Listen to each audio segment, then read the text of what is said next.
اللہ وکفا والصلاة والسلام علی عباده الذین اصطفى خصوصاً علی افضلهم وخاتم النبیین محمد الامین وعلی آلہ وصحبہ اجمعین اما بعد فاعوذ باللہ من الشیطان الرجیم بسم اللہ الرحمن الرحیم قل من كان عدوا لجبريل فإنه نزله على قلبك بإذن الله مصدقا لما بين يديه وهدى وبشرى للمؤمنين من كان عدوا لله وملائكته ورسله وجبريل وميكال فإن الله عدو للكافرين ولقد أنزلنا إليك آيات بينات وما يكفر بها إلا الفاسقون أوكلما عاهدوا عهدا نبذه فريق منهم بل أكثرهم لا يؤمنون ولما جاءهم رسول من عند الله مصدق لما معهم نبذ فريق من الذين أوتوا الكتاب كتاب الله وراء ظهورهم نبذ فريق من الذين أوتوا الكتاب كتاب الله وراء ظهورهم كأنهم لا يعلمون واتبعوا ما تتلو الشياطين على ملك سليمان وما كفر سليمان ولكن الشياطين كفروا يعلمون الناس السحر وما أنزل على الملكين ببابل هاروت وماروت وما يعلمان من أحد حتى يقولا إنما نحن فتنة فلا تكفر فيتعلمون منهما ما يفرقون به بين المرء وزوجه وما هم بضارين به من أحد إلا بإذن الله ويتعلمون ما يضرهم ولا ينفعهم وَلَقَدْ عَلِمُوا لَمَنِ اشْتَرَاهُ مَا لَهُ فِي الْآخِرَةِ مِنْ خَلَاقٍ وَلَبِئْسَ مَا شَرَوْا بِهِ أَنفُسَهُمْ لَوْ كَانُوا يَعْلَمُونَ وَلَوْ أَنَّهُمْ آمَنُوا وَاتَّقَوْا لَمَثُوبَةٌ مِّنْ عِندِ اللَّهِ خَيْرٌ لَوْ كَانُوا يَعْلَمُونَ صدق اللہ العظیم رب اشرح لي صدري ويسر لي امري واحلل عقدة من لساني يفقهوا قولي اللهم ربنا الهمنا رشدنا واعذنا من شرور انفسنا اللهم ارنا الحق حقا وارزقنا اتباعه وارنا الباطل باطلا وارزقنا اجتنابه آمین یا رب العالمین۔ گزشتہ 2 ہفتوں کے دوران ایک خاص موضوع پر ہماری پوری گفتگو مشتمل رہی ہے، نبوت اور رسالت کے مابین کیا فرق ہے، اور خاص طور پر اس مسئلے سے متعلق کہ اگرچہ نبی قتل ہو سکتے تھے، رسول قتل نہیں ہو سکتے تھے۔ اس موضوع پر کافی مفصل گفتگو ہو چکی ہے، اب ہمیں آگے چلنا ہے، جو ہمارا سلسلہ درس تسلسل کے ساتھ جاری ہے، جس میں کہ بنی اسرائیل کی جو بھی گمراہیاں عملی اعتقادی جو ان میں پیدا ہوئیں، ان پر تنقید ہے تسلسل کے ساتھ۔ اور جیسا کہ میں نے عرض کیا، اصل میں ایک اعتبار سے یہ امت مسلمہ کے لیے پیش کی تنبیہ ہے۔ آج جو 2 موضوعات زیر بحث آئیں گے، ان پر گفتگو کے آغاز سے قبل میں چاہتا ہوں کہ 2 باتیں اور اسی موضوع سے متعلق مزید عرض کر دوں، جن پر کہ ہماری پچھلی 2 نشستیں مشتمل رہی ہیں۔ ایک تو آج پھر مجھے ایک خط موصول ہوا ہے، جس میں معلوم ہوا کہ ایک مغالطہ ایک صاحب کو ہو گیا ہے، حالانکہ صراحتاً میں نے جو بات کہی تھی اپنی ایک رائے کے اظہار کے ضمن میں، وہ یہ تھی کہ میرے نزدیک نبوت ایک مرتبے کی حیثیت سے، ایک شخصی مرتبے کی حیثیت سے اپنے نقطہ عروج کو حضرت ابراہیم علیہ السلام کی شخصیت میں پہنچ گئی۔ اس کے بعد مزید ارتقاء جو ہے وہ رسالت کا ہوا ہے، اور رسالت کی تکمیل ہوئی ہے محمد الرسول اللہ صلی اللہ علیہ وسلم پر۔ تو مغالطہ کسی کو ہو گیا ہے کہ شاید میں نے حضرت ابراہیم علیہ السلام کو خاتم النبیین قرار دے دیا ہے، اس مغالطے کی اصلاح کر لیجئے۔ اصل میں ارتقاء کا جس فلسفے کا میں نے حوالہ دیا تھا، خاص طور پر ڈاکٹر رفیع الدین صاحب کی رائے کے تذکرے میں، اس کا یہ جزو لا ينفک ہے کہ کسی ایک سطح پر جب ایک ارتقاء اپنے عروج کو پہنچا تو ظاہر بات ہے کہ وہ چیز تسلسل کے ساتھ آگے چلتی ہے۔ فزیکل ایوولوشن کے نتیجے میں جو آرگینک کمپاؤنڈز پیدا ہوئے، اب ظاہر بات ہے یہ سارا سفر جو اس ایوولوشن کا ہوا ہے وہ تو اب چلتا رہے گا، اس کے اندر کہیں خاتمہ نہیں آ جائے گا، مزید ایوولوشن اس میں نہیں ہوگا، لیکن جو لیول اٹین کر لیا گیا ہے اب اس سطح پر وہ لیول برقرار رہے گا اور ایوولوشن کسی اور لیول پر ہوگی۔ اس کے بعد جو ہے بائیولوجیکل ایوولوشن ہے، اب انسان جب وجود میں آ گیا، اب انسان تو چلا آ رہا ہے جتنے ہزار سال سے چلا آ رہا ہے، یہ نہیں ہے کہ اب اس کا خاتمہ ہو گیا انسان کا، لیکن یہ کہ اب انسان کے ذہنی ارتقاء کی منزل شروع ہوئی، یہ مختلف لیول سے ارتقاء کی۔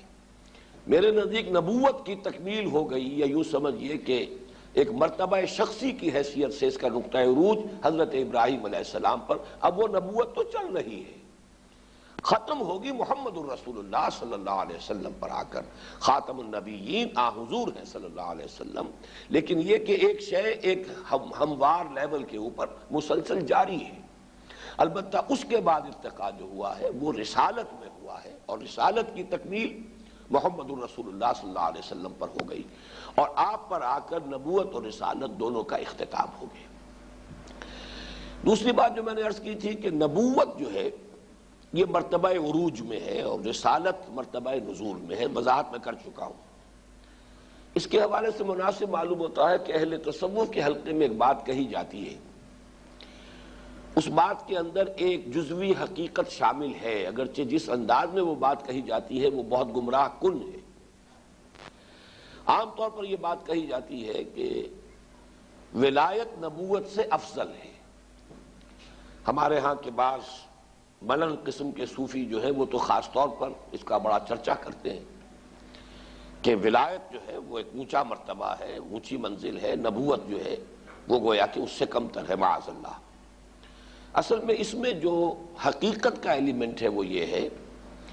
نبوت جیسا کہ میں پچھلی مرتبہ عرض کر چکا ہوں، عبدیت، ولایت، نبوت یہ ایک قبیل کی چیزیں ہیں۔ یہی وجہ ہے کہ کلمہ شہادت میں وَأَشْهَدُ أَنَّ مُحَمَّدًا عَبْدُهُ وَرَسُولُهُ، یہ عبدیت جو ہے یہ اپنی جگہ پر ایک مکمل مقام ہے، اور عبدیت ہی کا ایک مرتبہ ہے بلند جس کو کہ ہم ولایت کہتے ہیں، اللہ کا ایسا بندہ جو اس کا دوست بن جائے، اس درجے بندگی کے اندر کامل ہو، عبدہ، عبد دیگر، عبدہ چیزیں دیگر، اب وہ گویا کہ اللہ تعالیٰ کے اولیاء میں شامل ہے۔ اور یہ میں نے عرض کیا تھا کہ نبی اور ولی میں فرق اتنا ہی ہے کہ جس ولی پر گویا کہ وحی بھی آ گئی وہ نبی ہو گئے، وہ سلسلہ جو ہے ختم ہو چکا حضور پر صلی اللہ علیہ وسلم، باقی عام نقشہ ان کی زندگی کا وہی نظر آئے گا جو اولیاء اللہ کا ہے، جو اپنے اوپر شخصاً ایمان لانے پر زور نہیں دیتے، ان کے وجود سے خیر پھیلتا ہے، بھلائی جو ہے ماحول میں نفوذ کرتی ہے، لوگوں تک حق کی دعوت پہنچتی ہے۔ جیسے حضرت یوسف علیہ السلام ایک بہت ہی نمایاں مثال ہے، آپ کو معلوم ہے پوری سورت جو ہے قرآن مجید میں حضرت یوسف علیہ السلام کے حالات پر مشتمل ہے، اور کم و بیش یوں سمجھیے کہ 40 برس کے واقعات تو ہے کہ جن کا وہاں احاطہ کیا گیا ہے، لیکن کہیں بھی ان کی طرف سے اس طرح کی بات نہیں آئے مجھ پر ایمان لا اور میری اطاعت کرو، کہیں یہ مطالبہ نہیں، بلکہ ایک نیک انسان ہے، اللہ کے ایک بندے ہیں، اللہ کے ولی ہیں، اللہ کے دوست ہیں، اللہ کے موحد بندے ہیں، اور یہ کہ بہرحال جہاں موقع مل رہا ہے جیل میں بھی انہوں نے تبلیغ کی ہے، تبلیغ صرف توحید کی ہے، یہ نہیں کہا مجھے بھی مانو۔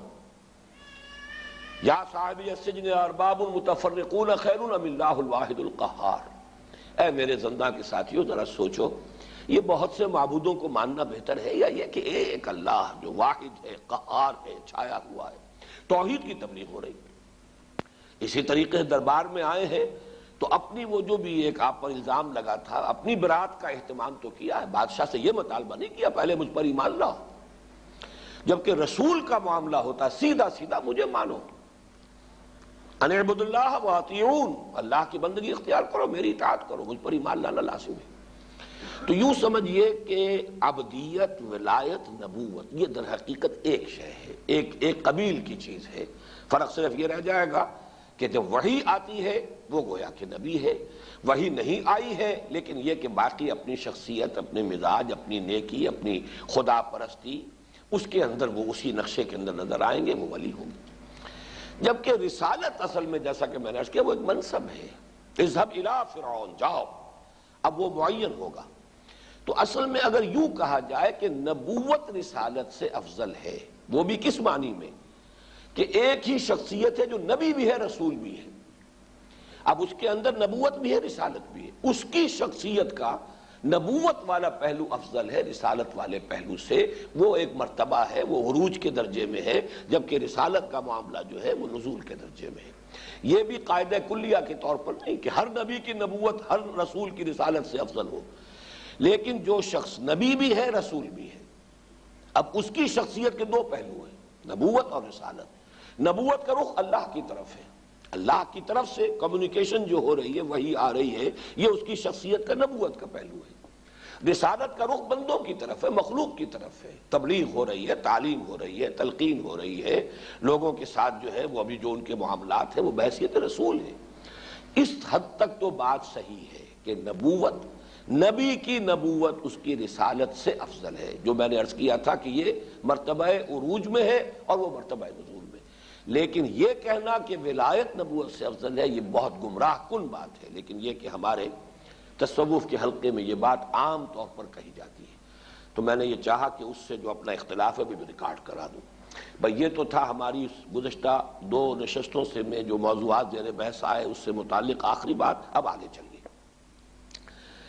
قُلْ مَنْ كَانَ عَدُوًّا لِجِبْرِيلَ فَإِنَّهُ نَزَّلَهُ عَلَىٰ قَلْبِكَ، اے نبی کہہ دیجئے جو کوئی بھی دشمن ہے جبرائیل کا تو وہ جان لے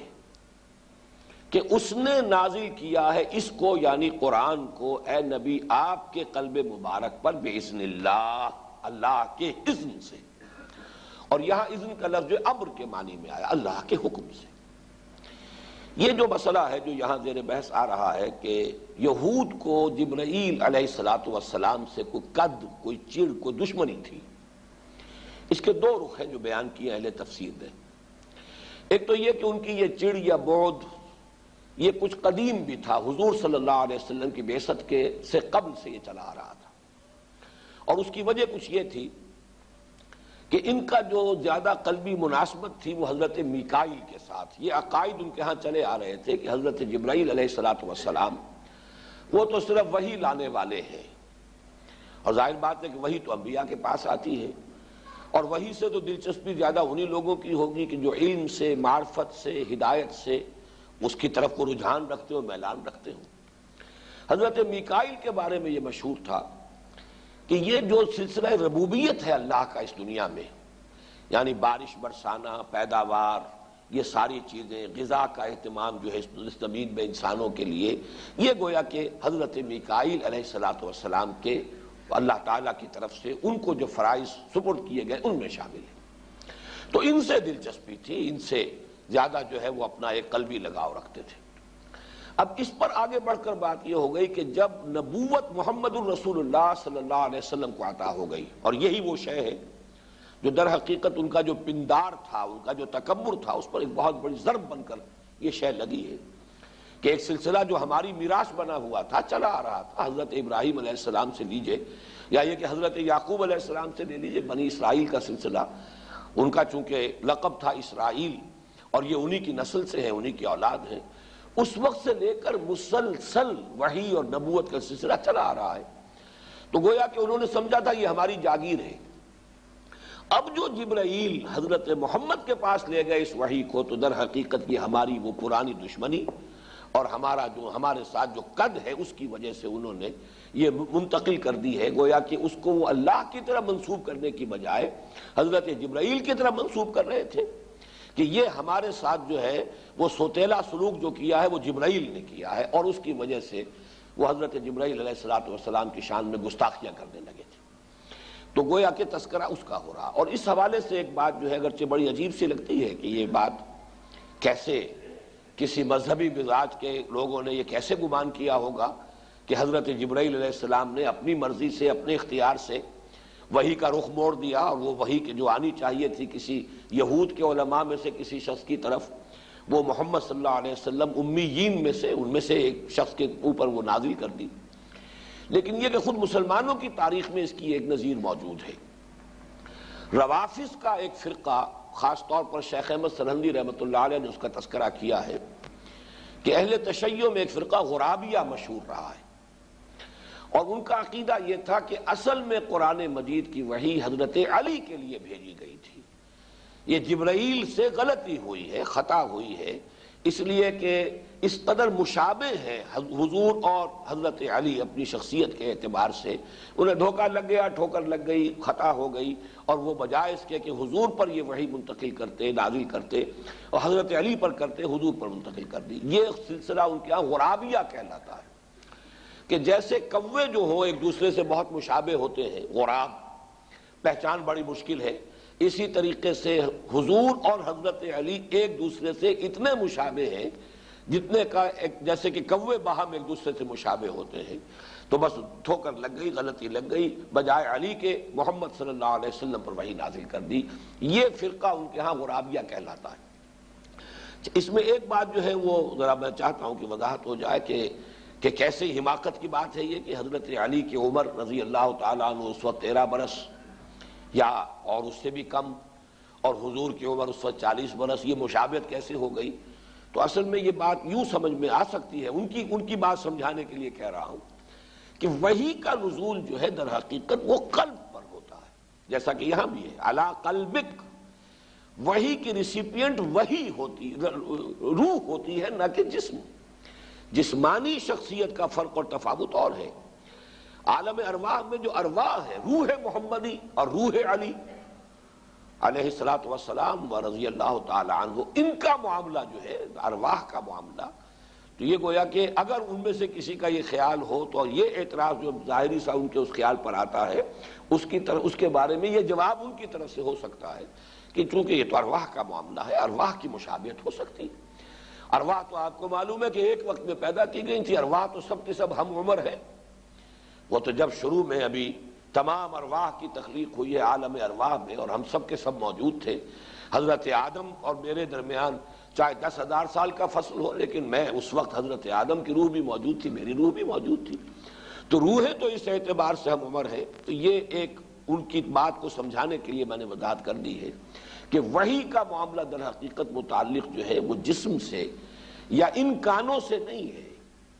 بلکہ جو وضاحت میں کرتا رہا ہوں کہ انسانی شخصیت کے یہ دو پہلو ہمیشہ سامنے رہنے چاہیے، تبھی یہ حقیقتیں سمجھ میں آتی ہیں۔ ایک ہمارا یہ مادی وجود ہے، جسمانی وجود ہے، ایک ہمارا روحانی وجود ہے۔ اس مادی وجود کی آنکھ ہے، کان ہے، دماغ ہے، یہ حیوانی وجود کی چیزیں ہیں، ان کا میں خاص طور پہ تذکرہ اس لیے بھی کر رہا ہوں کہ آج کے درس میں اس کا بعد میں پھر معاملہ زیر بحث آنے والا ہے۔ ان السمع والبصر والفؤاد، یہ در حقیقت ہمارے حیوانی وجود میں علم کے حصول کے ذرائع ہیں۔ آنکھ دیکھتی ہے، کان سنتا ہے، اور یہ دماغ کا کمپیوٹر پروسیس کرتا ہے اس سارے سینس ڈیٹا کو، اور اسے نتائج اخذ کرتا ہے اور علم آگے بڑھتا ہے۔ اور جو دل ہے در حقیقت جو مسکن ہے روح کا، اس دل ہی کے بارے میں کہا جاتا ہے یہ دل دیکھتا بھی ہے، یہ دل سنتا بھی ہے۔ فَإِنَّهَا لَا تَعْمَى الْأَبْصَارُ وَلَكِنْ تَعْمَى الْقُلُوبُ الَّتِي فِي الصُّدُورِ۔ تو در حقیقت یہ روح کا مسکن جو ہے وہ ہے قلب،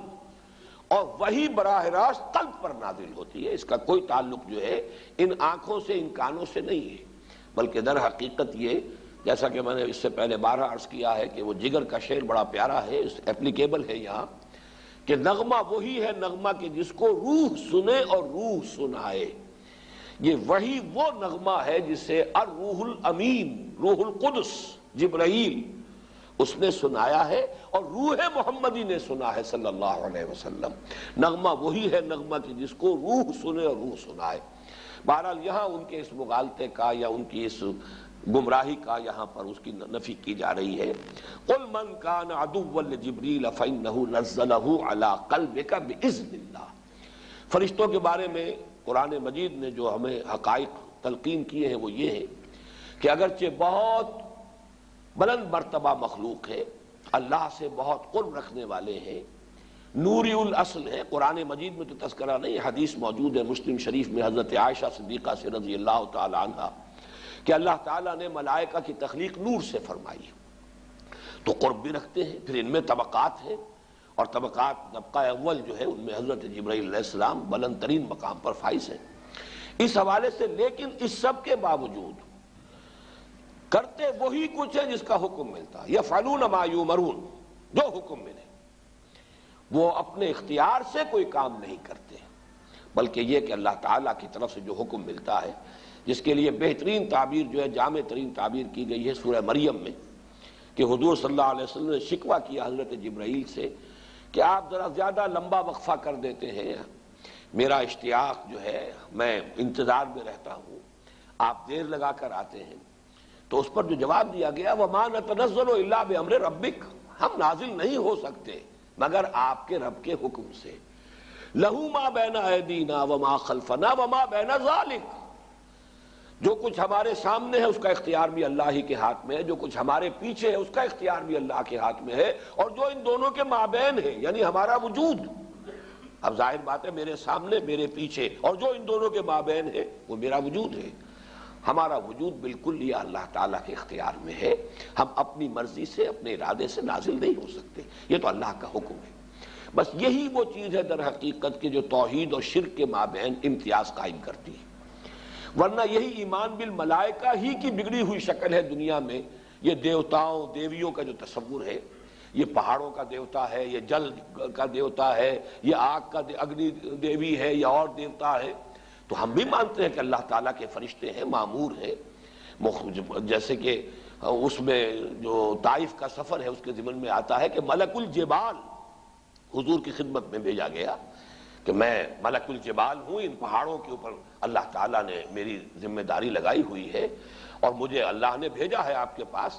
کہ طائف کے لوگوں نے جو کچھ آج آپ کے ساتھ سلوک کیا، اگر آپ فرمائیں تو میں ان دونوں پہاڑوں کو جس کے مابین یہ طائف کی بستی آباد ہے ٹکرا دوں، اور یہ تمام لوگ جو ہے پس کر سرما بن جائیں۔ آپ نے فرمایا نہیں، کیا عجب کہ اللہ تعالیٰ ان کی اگلی نسل کو ہدایت دے دے۔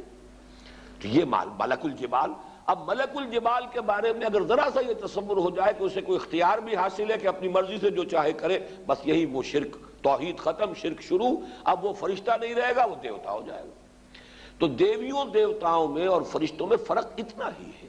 ورنہ یہ کہ بہرحال بلند شخصیتیں ہیں، نورانی مخلوق ہے، مقربین بارگاہ ربی ان میں ہے، البتہ وما نتنزل الا بامر ربک لا یعصون اللہ ما امرهم ویفعلون ما یؤمرون۔ وہی بات یہاں کہی گئی فإنہ نزلہ علی قلبک، یہاں نوٹ کرنے کی بات یہ کہ وحی کا محبت قلب محمدی ہے صلی اللہ علیہ وسلم، اور نمبر دو بإذن ربک، آپ کے رب کے حکم سے یہ حضرت جبرائیل نے نازل کیا ہے۔ مصدقا لما بین یدیہ، یہ کئی بار آ چکے ہیں الفاظ کہ اس کے دونوں معنی ہیں۔ عام طور پر لوگ سمجھتے ہیں کہ جو اس کے سامنے موجود ہے اس کی تصدیق کرتے ہوئے، یعنی تورات اور انجیل اور جو قرآنی کتابیں ہیں ان کی تصدیق کی قرآن نے کہ یہ بھی اللہ کی نازل کردہ ہیں۔ اور دوسرا مفہوم جو میرے نزدیک زیادہ اہم ہے کہ ان کتابوں میں جو پیشین گوئیاں تھیں ان کا مصداق بن کر آیا ہے، ورنہ وہ پیشین گوئیاں جو ہیں وہ گویا کہ ابھی ان کی کوئی ان کا مصداق پھر کوئی نہیں ہے۔ در حقیقت قرآن مجید ان کا مصداق بن کر آیا ہے۔ وَهُدًى وَبُشْرَى لِلْمُؤْمِنِينَ، اور اہل ایمان کے حق میں ہدایت بھی ہے، بشارت بھی ہے۔ یہاں در حقیقت دونوں معنی ہوں گے۔ پوٹینشلی جو لوگ قرآن کے نزول سے قبل بھی صاحب ایمان تھے، ظاہر بات ہے کہ جو بھی موسیٰ کے ماننے والے، عیسیٰ کے ماننے والے تھے، اگر خلوص اور اخلاص کے ساتھ ماننے والے تھے تو قرآن مجید نازل ہوا تو انہوں نے فوراً اس کی تصدیق کی، ان کے لیے بشارت بن گیا، وہ تو منتظر تھے۔ جیسے کہ آپ کو معلوم ہے کہ وہ جن راہبوں کے پاس حضرت سلمان فارسی رہے زیر تربیت اور زیر تعلیم، وہ تو منتظر تھے۔ خود ہرقل نے کہا کہ میں بھی سمجھتا تھا کہ وقت قریب آ گیا، بہت بڑا عالم تھا وہ، کہ وقت آ گیا ہے، لیکن میرا یہ گمان نہیں تھا کہ وہ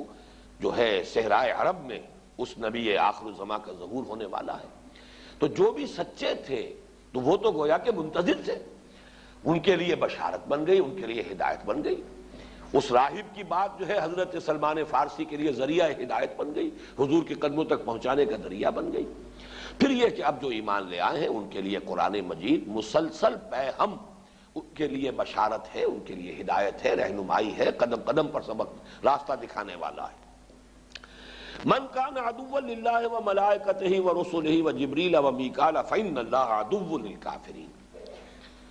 جو کوئی بھی دشمن ہے اللہ کا اور اس کے فرشتوں کا اور اس کے رسولوں کا اور جبرائیل کا اور میکائیل کا، تو وہ جان لے کہ اللہ تعالیٰ ایسے کافروں کا دشمن ہے۔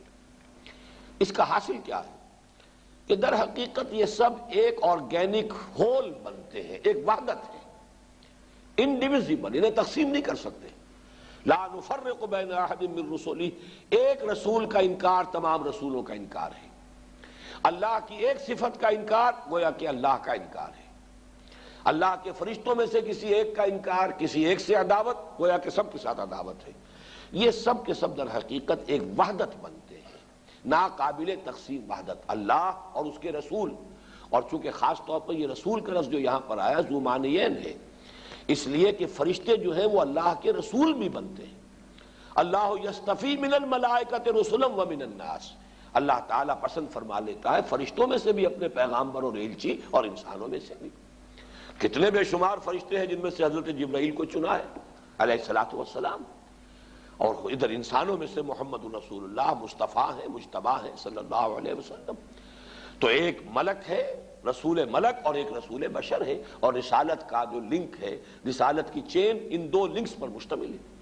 یہ سورہ حج کا آخری رکوع جو ہے وہ ہمارے منتخب نصاب میں شامل ہے، اس میں یہ مضامین زیر بحث آتے ہیں۔ تو اب ان میں سے کسی ایک کے ساتھ عداوت رکھنا وہ جان لے کہ پھر سب کے لیے چیلنج ہے وہ، جیسا کہ اس سے بھی آگے بڑھ کر بات حدیث میں آئی ہے، من عادى لی ولیا فقد آذنتہ بالحرب۔ نہ صرف اللہ کے فرشتے، اللہ کے رسول، اللہ کے اولیاء، اللہ کے دوست، عام انسان، اللہ کے وہ بندے جو اس کے ساتھ خلوص و اخلاص کا تعلق رکھتے ہیں، محبت کا تعلق رکھتے ہیں، جس شخص نے ان سے دشمنی رکھی فقد آذنتہ بالحرب، تو یہاں یہ حدیث قدسی ہے، اللہ تعالیٰ فرما رہے ہیں میری طرف سے اس کے خلاف اعلان جنگ ہے، جو میرے کسی ولی کے ساتھ دشمنی رکھے گا۔ تو ظاہر بات ہے کہ اللہ، اس کے ماننے والے بندے، اس کے رسول، اس کے فرشتے، ان کو آپ تقسیم نہیں کر سکتے کہ ان میں سے کسی ایک کے ساتھ تو دوستی رکھیں اور دوسروں کے ساتھ دشمنی رکھیں، بلکہ یہ مل کر ایک وحدت ہے۔ من کان عدوا للہ وملائکتہ ورسلہ وجبریل ومیکال۔ اب یہاں خاص طور پر حضرت میکائیل کا تذکرہ کر دیا کہ تم سمجھتے ہو کہ وہ تمہارے دوست ہیں یا تم ان سے محبت رکھتے ہو، نہیں، اگر جبرائیل سے تمہیں دشمنی ہے تو ان سے بھی دشمنی ہے، پھر ان کی طرف سے بھی تمہارے لیے اعلان جنگ ہوگا، وہ تمہارے ساتھ کوئی دوستی اور محبت کا معاملہ نہیں کر سکتے۔ فإن اللہ عدو للکافرین وَلَقَدْ أَنزَلْنَا إِلَيْكَ آیَاتٍ بَيِّنَاتٍ، اور ہم نے آپ کی طرف نازل فرما دی ہے اے نبی صلی اللہ علیہ وسلم روشن آیات، ہر بات کو کھول دیا ہے، واضح کر دیا ہے، کسی مغالطے کے لیے اب کوئی امکان باقی نہیں رہا۔ وَمَا يَكْفُرُ بِهَا إِلَّا الْفَاسِقُونَ، اب ان آیات کا انکار تو نہیں کریں گے مگر وہی کہ جن میں سرکشی ہے۔ یہ فسق کا لفظ جو ہے، اگرچہ فاسق عام طور پر ہم جو استعمال کرتے ہیں ایک ایسے شخص کے لیے متقی کے ضد کی حیثیت سے، اس کے اینٹونیم کی حیثیت سے فاسق، لیکن اس کا اصل جو ہے وہ ہے در حقیقت کسی کی اطاعت سے نکل بھاگنا اور سرکشی کرنا۔ تورات میں خاص طور پر لفظ آتا ہے گردن کش، اور ہمارے ہاں عام طور پر لفظ استعمال ہوتا ہے سرکش، یعنی کسی کی اطاعت سے سرتابی کرنا، سرکشی کرنا، بغاوت کرنا۔ جن میں بغاوت کا مادہ وہی ہوں گے جو ان آیات کا انکار کریں گے یا ان کی ناقدری کریں گے۔ کفر کے دونوں معنی یہاں پہ اپلیکیبل ہیں۔ وما يكفر بها الا الفاسقون اوکلما عاهدوا عهدا نبذه فریق منهم۔ اب یہ اوکلما یہ ایک حیرت کا سا انداز ہے، تحیر کا انداز ہے کہ کیا ان کا طرز عمل ہے، ان یہود کا، بنی اسرائیل کا، کیا یہی ان کی ہمیشہ روش رہے گی کہ جب بھی کبھی انہوں نے کوئی عہد کیا نبذہ فریق منہم، کہ ان میں سے ایک گروہ نے تو لازماً اس کی خلاف ورزی کی۔ نبذہ پھینک دینا، اسے رد کر دینا، اس کو ریجیکٹ کر دینا۔ نبذہ فریق منہم بل اکثرہم لا یؤمنون، بل لیکن اب تو صورتحال یہ پیش آ چکی ہے کہ ان کی اکثریت ایمان لانے والی نہیں ہے۔ یعنی یہ جو امتحان ان کا آ گیا ہے، پہلے تو پھر بھی ان کے پاس نبی آتے تھے تو اسرائیلی تو ہوتے تھے، کچھ لوگ مان لیتے تھے، کچھ نہیں مانتے تھے، کچھ سرتابی کرتے تھے، کچھ ان کی پیروی کرتے تھے، کچھ ان کا ساتھ دیتے تھے، کچھ ان سے دور رہتے تھے۔ لیکن اب صورتحال یہ ہو چکی ہے کہ ان کا امتحان اتنا کڑا ہو گیا ہے، اتنا سخت ہو گیا، اور اس میں یہ سب کے سب جو ہے ناکام ہو رہے ہیں کہ چونکہ وہ جو ان کی ایک قومی جو اپنا ایک تکبر ہے اور استکبار ہے، اب اس کے اوپر ضرب لگی ہے، تو بل اکثرهم لا یؤمنون، اب یہ ایمان لانے والے نہیں۔ وَلَمَّا جَاءَهُمْ رَسُولٌ مِّنْ عِندِ اللَّهِ مُصَدِّقٌ لِّمَا مَعَهُمْ نَبَذَ فَرِيقٌ مِّنَ الَّذِينَ أُوتُوا الْكِتَابَ كِتَابَ اللَّهِ وَرَاءَ ظُهُورِهِمْ كَأَنَّهُمْ لَا يَعْلَمُونَ۔ اور جب آ گئے ان کے پاس ایک رسول صلی اللہ علیہ وسلم، یہاں پہ رسول جو ہے یہ نکرہ کی شکل میں ہے، اس میں تعمیم بھی ہو سکتی ہے، جو بھی رسول ان کے پاس آئے، یعنی یہ گویا کہ ان کی مسلسل تھرو آؤٹ دی ہسٹری جو ان کا ایک طرز عمل رہا ہے، اس کو ایک قاعدہ کلیہ کی حیثیت سے بیان کیا جا رہا ہے۔ جب بھی کبھی ان کے پاس آئے کوئی رسول من عند اللہ ہے، اللہ کے پاس سے، مصدق لما معہم، تصدیق کرتے ہوئے اس شے کی جو ان کے ساتھ تھی، ان کے پاس موجود تھی،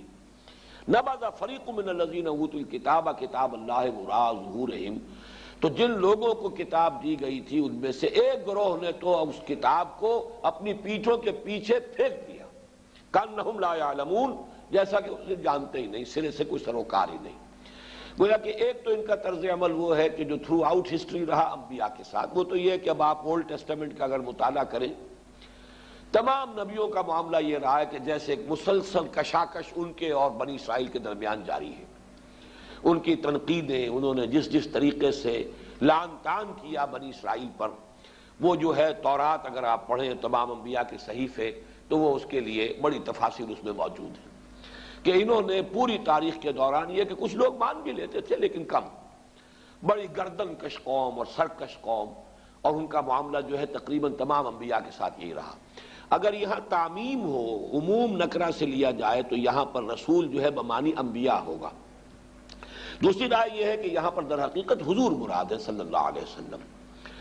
اور حضور کے لیے نکرہ کا لفظ جو لایا گیا رسول، الرسول نہیں کہا گیا، وہ اس لیے کہ نکرہ میں ایک تفخیم کی شان ہوتی ہے، کسی کی عظمت بیان کرنے کے لیے بھی، رسول، بڑے رسول۔ وَلَمَّا جَاءَهُمْ رَسُولٌ، جو بھی تاریخ رہی سو رہی، اب جب کہ وہ رسول اعظم آ گئے صلی اللہ علیہ وسلم، گویا کہ یہاں وہ تفخیم کا انداز ہے، حضور کی تعظیم، من عند اللہ مصدق لما معہم، اللہ کے پاس سے آئے ہیں، وہ کچھ تعلیمات لے کر آئے ہیں، قرآن لے کر آئے ہیں، جو تصدیق کرتے ہوئے آیا ہے جو ان کے ساتھ ہے اس کی۔ نبذ فریق من الذین اوتوا الکتاب کتاب اللہ وراء ظہورہم، تو اب بجائے اس کے کہ تورات میں جو پیشین گوئیاں تھیں، اب اس کا مصداق سامنے آ گیا، یہ تو آگے بڑھتے، خوش آمدید کہتے، استقبال کرتے، ان کے دست و بازو بنتے، ان کی تصدیق کرتے، ان کا ساتھ دیتے، انہوں نے اپنی کتاب کو بھی اٹھا کر پھینک دیا اپنی پیٹھوں کے پیچھے، اس لیے کہ اس کتاب کی اب وہ جو پیشین گوئیاں تھیں انہیں نظر انداز کر رہے ہیں۔ نبذ فریق من الذین اوتوا الکتاب کتاب اللہ وراء ظہورہم، کتاب اللہ سے کچھ لوگوں نے مراد قرآن بھی لیا ہے، لیکن یہ کہ زیادہ رائے یہی ہے کہ اس سے مراد تورات ہے، کہ انہوں نے حضور صلی اللہ علیہ وسلم کی دشمنی میں، آپ کے عناد میں، آپ سے ضدم زدہ کی بنا پر خود اپنی کتاب کو نظر انداز کر دیا ہے۔ یہ ہے در حقیقت کسی کے تعصب کی انتہا، کہ جس کتاب کو انہوں نے ابھی تک اپنا اوڑھنا بچھونا بنائے رکھا ہے، بہرحال اس کی تعظیم کرتے رہے ہیں، اس کے حوالے ہی سے ان کی ساری درس و تدریس ہے، ان کا افتاء ہے، فتوے ہیں، فیصلے ہیں، ان کے مفتی ہیں، ان کے قاضی ہیں، لیکن نبذ فریق من الذین اوتوا الکتاب کتاب اللہ وراء ظہورہم کأنہم لا یعلمون، جیسے کہ جانتے ہی نہیں۔ یہ تو اب وہ 5 آیات آ گئیں کہ جس میں تقریباً وہی باتیں سامنے آئی ہیں جو اس سے پہلے بھی مختلف الفاظ میں آئی ہیں۔ اب جو دوسرا حصہ اس رکوع کا، اس میں وہ بات آ رہی ہے، اور اس کا جو منطقی ربط ہے پہلے اس کو سمجھ لیجئے۔ جب بھی کہیں کوئی صحیح شے درمیان سے ہٹے گی تو جو خلا پیدا ہوگا کوئی غلط شے اس کی جگہ پر آئے گی۔ اسی کو کہا جاتا ہے ہمارے ہاں کہ اگر کسی معاملے میں بھی ایک سنت کو ترک کریں گے تو جب سنت ترک کریں گے کوئی نہ کوئی بدعت آئے گی اس کی جگہ پر، اس لیے کہ خلا تو رہ نہیں سکتا۔ یہ ہم فزیکل ورلڈ میں بھی جب مانتے ہیں، اگر کہیں ہوا کا دباؤ کم ہو جائے تو پھر آندھیاں آئیں گی، طوفان آئیں گے، کوئی نہ کوئی جو ہے وہ دباؤ جو ہے ہوا کا کم ہو جانا، وہ یقیناً وہ کھینچے گا ادھر ادھر سے کچھ چیزوں کو۔ اسی طریقے سے جب خلا پیدا ہوا، ابھی ہم نے جو ہمارا یہاں 1 ایئر کورس چل رہا ہے تو اس میں وہ میرا ایک چھوٹا سا مضمون ہے 6 صفحات کا، قرآن اور جہاد۔ یہ دو چیزیں کہ جو ہماری جو تاریخ کا صدر اول ہے، دور صحابہ، حضور صلی اللہ علیہ وسلم کا دور، دور خلافت راشدہ، اس میں اہم ترین چیزیں جو تھیں دین کی وہ قرآن اور جہاد۔ لیکن جب ذرا سا مملکت کا دور شروع ہو گیا تو مملکت کے دور میں اب قانون کی اہمیت زیادہ ہوتی ہے، شہری کون ہے، پہلے کانسٹیٹیوشنل ایشوز جو ہیں اب زیادہ اہم ہو جائیں گے۔ نتیجہ یہ نکلا قرآن ذرا بیک گراؤنڈ میں جانا شروع ہوا، اب فقہ کی ضرورت ہوئی، اب توجہات فقہ پر، حدیث پر مرکوز ہونی شروع ہوئی۔ قرآن مجید رفتہ رفتہ بیک گراؤنڈ میں فیڈ کرتا چلا گیا، وہ کتاب مقدس بن گیا، بس اس کو پڑھو اور ثواب لے لو۔ ساری دلچسپی تو اب فقہ سے ہے، چونکہ فقہ کا جو ہے یوں سمجھیے کہ 8 حصوں میں سے 7 حصے جو ہوں گے اس کے، وہ تو پھر حدیث پر مبنی ہے۔ قرآن مجید کا تو 1/20 حصہ بھی فقہی آیات پر مشتمل نہیں ہے، اس لیے کہ فقہ میں تو بڑے موٹے موٹے کچھ قوانین قرآن نے دیے ہیں،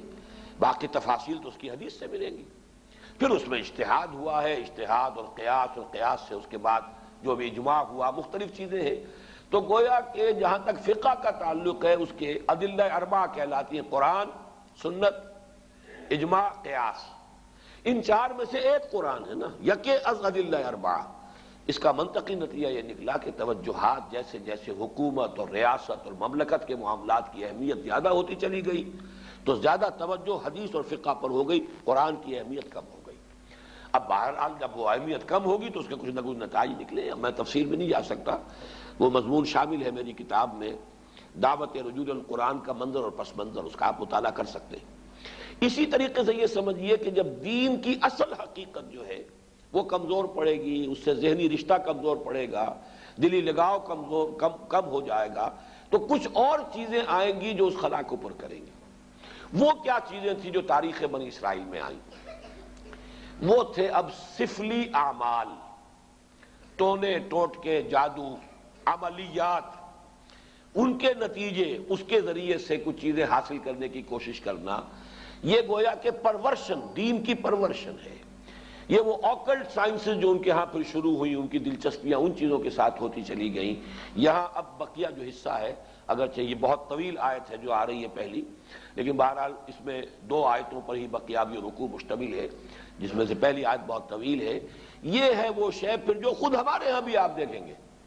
کہ پھر مذہب کا تعلق جو ہے وہ ان چیزوں کے ساتھ رہ جاتا ہے۔ وہ عملیات ہیں، وہ ٹونے ٹوٹکے ہیں، وہ خاص قسم کے جو ہے وہ اعمال قرآنی پر آپ کو پوری کتابیں مل جائیں گی۔ فلاں کام کے لیے اس آیت کا ورد کرو اور فلاں کام کے لیے جو ہے اس کا چلا کھینچو اور فلاں کے لیے۔ وہ قرآن مجید پھر اب وہ کتاب ہدایت نہیں، وہ کسی ریولیوشن کا مینول نہیں رہا۔ وہ قرآن مجید جو ہے وہ انسانی زندگی کے پیچیدہ مسائل کے حل کے لیے ادھر رجوع نہیں ہو رہا ہے، بلکہ وہ یہ کہ یہ جو آپ کی ضروریات ہیں یا کوئی اپنے مشکلات ہیں ان کے حل کے لیے اب اس کو ایک ذریعہ بنا کر وہ عملیات، اس کے حوالے سے قرآن مجید جو ہے وہ گویا کہ مسلمانوں کی دلچسپی کا موضوع بنا۔ تو گویا کہ جیسا کہ میں نے عرض کیا تھا کہ یہ ساری چیزیں وہ بتائی جا رہی ہیں کہ جو وہاں ہوئی ہمارے ہاں بھی ہوئی ہیں۔ جیسے کہ حضور نے فرمایا تھا صلی اللہ علیہ وسلم، لَتَتَّبِعُنَّ سُنَنَ مَنْ كَانَ قَبْلَكُمْ، تم لازماً ان لوگوں کی پیروی کرو گے کہ جو تم سے پہلے تھے، یہاں تک کہ اگر وہ گوہ کے بل میں گھسے تھے تو تم بھی گھسو گے۔ اور اس سے بھی آگے بڑھ کر آپ نے بات کہی، میں اسے نہیں دہرا رہا ہوں، دوبارہ بار بار میں بیان کر چکا ہوں۔ لوگوں نے پوچھا حضور کن کے بارے میں فرما رہے ہیں؟ کیا یہ الیہود والنصارى؟ آپ نے فرمایا فمن، وہ نہیں تو اور کون؟ جو گمراہیاں ان کے آئیں تمہارے ہاں بھی آئیں گی، جو ان کو مغالطے ہوئے تمہارے ہاں بھی ہوں گے، جو من گھڑت عقائد انہوں نے ایجاد کر لیے تھے تم بھی ایجاد کرو گے۔ اور دوسری حدیث وہ ہے کہ جو حالات ان پر وارد ہوئے وہ تم پر بھی وارد ہوں، جیسے عذاب کے کوڑے ان پر پڑے تم پر بھی پڑیں گے، جیسے اللہ تعالیٰ کی طرف سے سرزنش ان کو ہوئی ہے مختلف مراحل پر ان کی تاریخ کے دوران تمہیں بھی ہوگی۔ وہ تو پھر ایک مستقل موضوع ہے جس پر کہ یہ 2 سابقہ اور موجودہ امتوں کا ماضی، حال اور مستقبل نامی جو میری اس وقت موجود کتاب ہے اس میں اس کی تفصیل موجود ہے۔ بہرحال اب آئیے اس کا مطالعہ کیجیے۔ وَاتَّبَعُوا مَا تَتْلُو الشَّيَاطِينُ عَلَىٰ مُلْكِ سُلَيْمَانَ۔ اب دیکھیے وَاتَّبَعُوا، جب انہوں نے کتاب کو چھوڑا، دی تو گئی تھی کتاب اور کہا گیا تھا اسے مضبوطی سے تھامو، یہ میثاق جب لیا گیا ان سے، خذو ما آتیناکم بقوۃ، یہ کتاب ہم نے تمہیں دی ہے، اسے مضبوطی کے ساتھ پکڑے رکھو۔ جب کتاب کو چھوڑا تو جو خلا پیدا ہوا وَاتَّبَعُوا مَا تَتْلُو الشَّيَاطِينُ عَلَىٰ مُلْكِ سُلَيْمَانَ، پیروی کی انہوں نے، اتباع کیا انہوں نے اس شے کا کہ جس کی پیروی کر رہے تھے، جس کے پیچھے پڑے ہوئے تھے، جس کا اتباع کر رہے تھے شیاطین، اور شیاطین سے مراد یہاں جنات ہیں، سرکش جنات۔ علی ملک سلیمان، علی ملک سلیمان سے مراد ہے علی عہد ملک سلیمان، سلیمان کی حکومت کے دوران، اس دور میں شیاطین جن چیزوں کے ساتھ دلچسپی رکھتے تھے، جو ان کے معمولات تھے، انہوں نے اس کا اتباع کیا، اس کی پیروی کی۔ اب اس کو نوٹ کر لیجئے کہ چونکہ حضرت سلیمان علیہ السلام کے بارے میں ہمیں معلوم ہے کہ جنات پر اللہ تعالیٰ نے انہیں تسلط عطا کیا تھا، ان کی حکومت اس اعتبار سے تاریخ انسانی میں اس کی کوئی دوسری نظیر نہیں ہے۔ ایک مقام پر قرآن مجید میں ان کی دعا بھی یہ نقل ہوئی ہے کہ اللہ مجھے وہ حکومت عطا فرما جو کسی اور کو تو عطا نہ کرے۔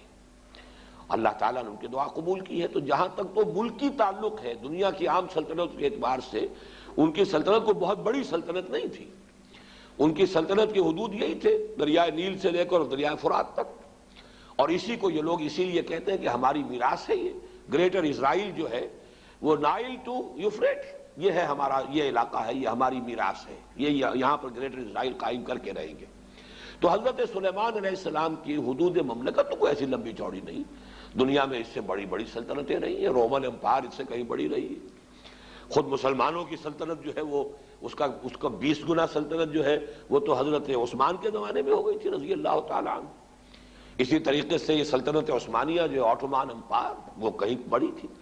لیکن یہ کہ اس کی جو نظیر جو نہیں ہے کسی اعتبار سے، جو کنٹرول انہیں ہوا پر دیا گیا، یعنی عناصر فطرت کے اوپر بھی جو کنٹرول دیا گیا، اسی طریقے سے جنات پر جو کنٹرول دیا گیا، اسی طریقے سے حیوانات پر، پرندوں پر، ان کو بھی استعمال کرنا، ان کی بولیاں جو ہیں ان کو بھی سمجھنا، یہ چیزیں ہیں در حقیقت ڈائمنشنز جو ہیں ان کے، جو اللہ تعالیٰ نے اقتدار انہیں عطا کیا تھا، اس کے ڈائمنشنز اتنے ہیں، ملٹی ڈائمنشنل، کہ اس کی کوئی دوسری نظیر نہیں ہے تاریخ انسانی کے اندر موجود۔ بہرحال اسی میں چونکہ یہ جنات بھی تھے، اس وقت گویا کہ انسانوں کا اختلاط ان جنات کے ساتھ رہا ہے، اور ان جنات کے اندر جہاں سرکش تھے، ویسے تو یہ کہ وہ سرکش بھی اس وقت تو ان کے تابع تھے، قرآن مجید میں موجود ہے، مقررین بالاسفاد، وہ زنجیروں کے اندر جکڑے ہوئے ہوتے تھے جبکہ کام ان سے لیا جا رہا تھا۔ وہ تو اللہ تعالیٰ نے خصوصی ایک معجزانہ غلبہ ہے جو حضرت سلیمان علیہ السلام کو ان پر عطا کیا تھا، لیکن ان کا جو اختلاط رہا انسانوں کے ساتھ، اس میں ان شیاطین جن نے یہ عملیات اور سفلیات اور یہ دھندے جو ہے، یہ ان کے ہاں گویا کہ چھوت لگ گئی ان چیزوں کی بنی اسرائیل کو اسی زمانے میں۔ وَاتَّبَعُوا مَا تَتْلُو الشَّيَاطِينُ، یہ لفظ تتلو کو بھی سمجھ لیجئے، یہ تلاوت کا لفظ بھی اسی سے ہے، تلا یتلو تلاوتن، اس کے معنی پڑھنا، اور تلا یتلو تلون، اس کے معنی ہے پیروی کرنا۔ جیسے کہ آتا ہے چاند جو ہے وہ گویا کہ پیچھے پیچھے آتا ہے سورج کے، والشمس وضحاها والقمر اذا تلاها، تلاها سورج کے پیچھے آ رہا ہے، تو اتباع کرنا، پیچھے پیچھے چلنا۔ اور جب ہم تلاوت کرتے ہیں تو گویا کہ دونوں معنی موجود ہوتے ہیں، اس لیے کہ تلاوت میں آپ پڑھ رہے ہیں، وہ تو تلا یتلو تلاوتن ہو گیا، اور تلاوت میں آپ ٹیکسٹ کو فالو کر رہے ہوتے ہیں، بلکہ بعض لوگ جو ہیں تو آپ نے دیکھا ہوگا ان کی انگلی بھی ساتھ ساتھ چل رہی ہوتی ہے، تو گویا کہ وہ ساتھ ساتھ ٹیکسٹ کو فالو کر رہے ہیں۔ تو یہ دونوں جو مفہوم اس میں شامل ہیں۔ وَاتَّبَعُوا مَا تَتْلُو الشَّيَاطِينُ عَلَىٰ مُلْكِ سُلَيْمَانَ، حضرت سلیمان علیہ السلام کے عہد حکومت میں شیاطین جن چیزوں کے اندر مصروف اور مشغول رہتے تھے، جو ان کے مشغلے تھے، جو ان کی دلچسپیاں تھیں، جس کی وہ پیروی کرتے تھے، اسی کی پیروی کی یہودیوں نے بھی، اور انہی سفلی اعمال کا جو ہے ان کے ہاں چرچا ہو گیا، چلن ہو گیا۔ وَمَا كَفَرَ سُلَيْمَانُ وَلَٰكِنَّ الشَّيَاطِينَ كَفَرُوا، یہاں پر یہ آگے بات بڑھانے سے پہلے اللہ تعالیٰ نے ایک وضاحت فرما دی ہے، اور سلیمان نے ہرگز شرک نہیں کیا، کفر نہیں کیا، بلکہ در حقیقت وہ کفر کرنے والے شیاطین تھے۔ وما کفر سلیمان ولکن الشیاطین کفروا، اور شیاطین تھے جنہوں نے کفر کیا۔ یعنی اگر اس کی نسبت سلیمان کی طرف کی جا رہی ہے تو غلط ہے۔ آپ کے علم میں ہوگا کہ ہمارے ہاں آج تک بھی یہ جو اعمال وغیرہ ہوتے ہیں نقش سلیمانی کے نام سے خاص تعویذ ہوتے ہیں۔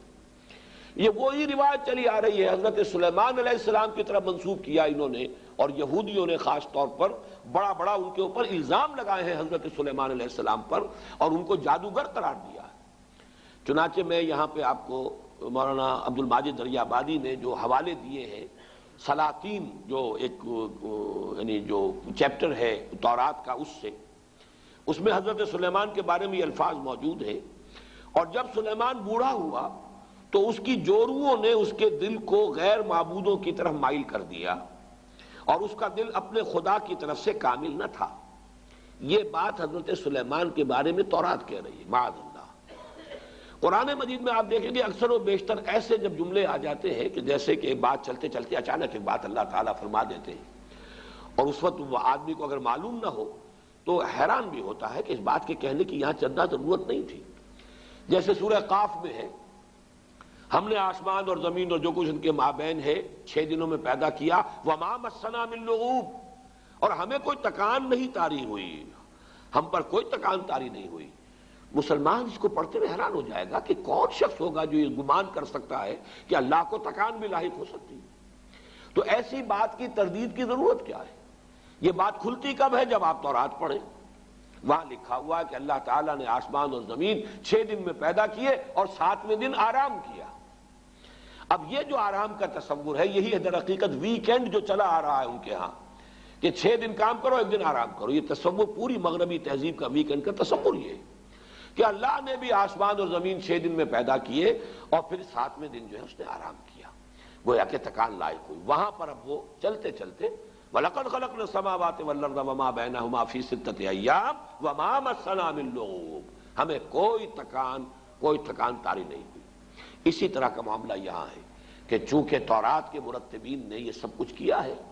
حضرت سلیمان علیہ السلام کے بارے میں تو میں آپ کو ایک اور جملہ سناتا ہوں، کیونکہ امام طبری نے اپنی اس جو ان کی علامہ ابن جریر طبری نے اپنی تفسیر میں اس کو نقل کیا ہے، وہ بھی میں سناؤں گا، لیکن ایک دوسرا اور بھی قول جو مولانا عبد الماجد دریابادی نے نقل کیا ہے، سو از بس کہ اس کا دل خداوند اسرائیل کے خدا کی جانب سے برگشتہ ہوا، اس لیے خداوند سلیمان پر غضبناک ہوا، اور اس نے اسے حکم دیا تھا کہ وہ اجنبی معبودوں کی پیروی نہ کرے، پر اس نے اپنے خداوند کے حکم کو یاد نہ رکھا۔ وہی کنگز سلاطین نامی جو چیپٹر ہے اولڈ ٹیسٹمنٹ کا، اسی سے یہ دونوں میں نے آپ کو حوالے سنائے ہیں۔ اس کی نفی ہے جو قرآن نے یہاں کیا ہے، وَمَا كَفَرَ سُلَيْمَانُ وَلَٰكِنَّ الشَّيَاطِينَ كَفَرُوا۔ سلیمان تو ہمارے بندے، ہمارے نبی اور ہمارے پسندیدہ بندے، ان کی طرف اس طرح کی نسبت کرنا جو ہے یہ غلط ہے۔ یہ شیاطین تھے، وہاں جنات تھے، اس وقت چونکہ رہا اختلاط، انہوں نے یہ سارا جو ہے کفر پھیلایا، اور یہ سارے سفلی علوم جو ہے وہ ان کے ذریعے سے یہودیوں کے اندر سرایت کر گئے۔ یہاں میں علامہ ابن جریر طبری کا بھی حوالہ آپ کو سنا دوں۔ قال بعض احبار الیہود، علامہ ابن جریر فرماتے ہیں کہ یہود کے بڑے بڑے علماء میں سے بعض نے یہ کہا ہے، وہ یہ کہتے تھے آپس میں، الا تعجبون من محمد، آپس میں گفتگو کرتے ہیں، تمہیں تعجب نہیں ہوتا محمد پر صلی اللہ علیہ وسلم، یزعم ان ابن داؤد کان نبیا، وہ یہ بتا رہا ہے، کہہ رہا ہے محمد صلی اللہ علیہ وسلم کہ ابن داؤد یعنی حضرت داؤد کے بیٹے تھے حضرت سلیمان، وہ نبی تھے۔ وما کان الا ساحرا، وہ تو سوائے ایک جادوگر کے اور کچھ تھا ہی نہیں۔ سلیمان کی یہ شان ہے جو تورات کے یہ مرتبین جو ہے انہوں نے اپنے ہاں درج کی ہوئی، تو اس کی نفی قرآن مجید نے یہاں کی ہے۔ جہاں جہاں موقع ملتا ہے،